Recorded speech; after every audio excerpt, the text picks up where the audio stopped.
आजाद बेटी गुलाम बहू।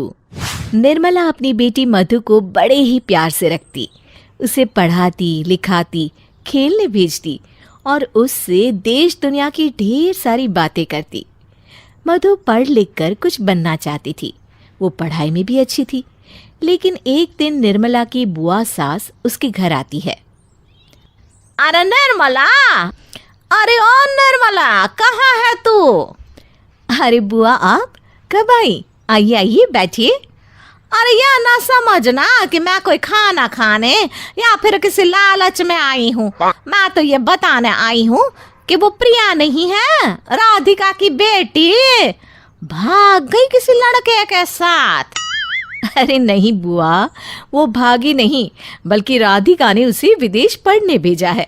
जाने से पहले हम लोगों ने साथ खाना भी खाया था और मधु के पापा ही उसे एयरपोर्ट तक छोड़ने गए थे।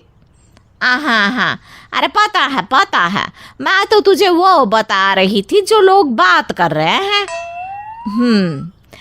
ये तो बड़ी गलत बात है, लोगों को ऐसी बात नहीं करनी चाहिए। अब करनी तो नहीं चाहिए बहू, लेकिन तू भी ना किस किस का मुंह पकड़ लेगी। ये बोलकर वो वहां से चली जाती हैं कि तभी हाथ में बैडमिंटन लेकर मधु वहां आती है। सास उसे देखती है और बोल पड़ती है, अरे ना कोई नमस्ते ना प्यार पड़ना, और ये हाफ पैंट में शर्म नहीं आ रही। मधु कुछ कहती उससे पहले ही निर्मला बोल पड़ती है, बुआ जी, वो आपके सवाल का जवाब नहीं दे पाएगी क्योंकि मैंने उसे बड़ों को जवाब देना नहीं सिखाया है। मैं बता देती हूँ, दरअसल साड़ी या दुपट्टा पहनकर बैडमिंटन नहीं खेला जाता है इसीलिए इसने हाफ पैंट पहना है। फिर वो मधु को कहती है, मधु बेटा, नहाकर पढ़ने बैठ जाओ। जी माँ, मैं पढ़ने ही जा रही हूँ, आज जल्दी सो जाऊंगी क्योंकि कल मेरी एजुकेशनल ट्रिप है। ये कहकर वो वहाँ से चली जाती है। बुआ सास को बेइज्जती महसूस होती है और वो भी वहाँ से चली जाती हैं। लेकिन कुछ दिनों बाद निर्मला, मधु और मधु के पिता बाजार जाते हैं, जहाँ फिर से वो बुआ उन लोगों को मिल जाती है। अरे राकेश, कैसा है?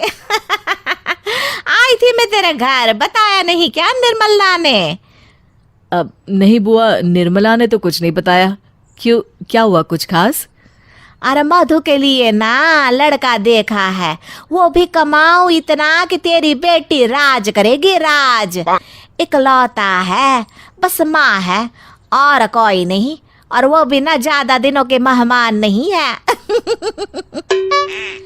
देखिए बुआ, मधु तो खुद भी पढ़ी लिखी है और अभी तो उसकी पढ़ाई चल रही है, कमाऊ तो वो भी बन जाएगी। और रहा सवाल सास के मरने का, तो भगवान न करे किसी की माँ उससे अलग हो। बाकी अभी हम लोगों को मधु की शादी नहीं करनी। अरे निर्मला, कैसी बात कर रही हो तुम बुआ से? वो बड़ी हैं हमारे घर की और वो गलत नहीं बोलेंगी। हाँ बुआ, आप उन लोगों का पता दे दीजिए, मैं हो आऊँगा किसी दिन। अरे कोई बात नहीं राकेश, बस ये शादी ना किसी तरह हो जाए बस। क्यों, ऐसा क्या है? अरे फिर बोली निर्मला, तुम चुप रहो और चलो यहाँ से। निर्मला और मधु चुपचाप राकेश के साथ वहां से चले जाते हैं। लेकिन निर्मला को लगातार बुआ की बात चुभती है कि आखिर क्यों मधु की शादी के लिए वो इतनी उतावली हैं। अगले दिन शाम को राकेश घर आता है, उसके हाथ में मिठाई का डिब्बा होता है। निर्मला, अरे ओ निर्मला, कहाँ हो तुम? अरे मिठाई, क्या बात है, आपका प्रमोशन हो गया क्या? वाह जी वाह। हाँ, अब मैं जल्दी ससुर बन जाऊंगा। मैंने मधु की शादी उस घर में तय कर दी है जहाँ का पता बुआ ने दिया था, और लड़का बहुत सुंदर है। और माँ क्यों? माँ को क्या हुआ? ठीक नहीं है क्या वो? अरे नहीं, माँ भी ठीक ही है, बस उनकी एक शर्त है।